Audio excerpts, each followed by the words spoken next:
श्रीहरये नमः। ध्यायेत् सुदर्शनं देवं भेदनं परविद्यया। सूर्यकोटि प्रतीकाशं ध्यायेत् हृदये पंकजे। श्रीहरये नमः। श्रीहरये नमः। ध्यायेत् सुदर्शनं देवं भेदनं परविद्यया।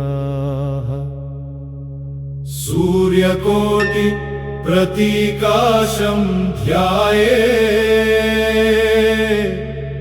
हृदये पंकजे।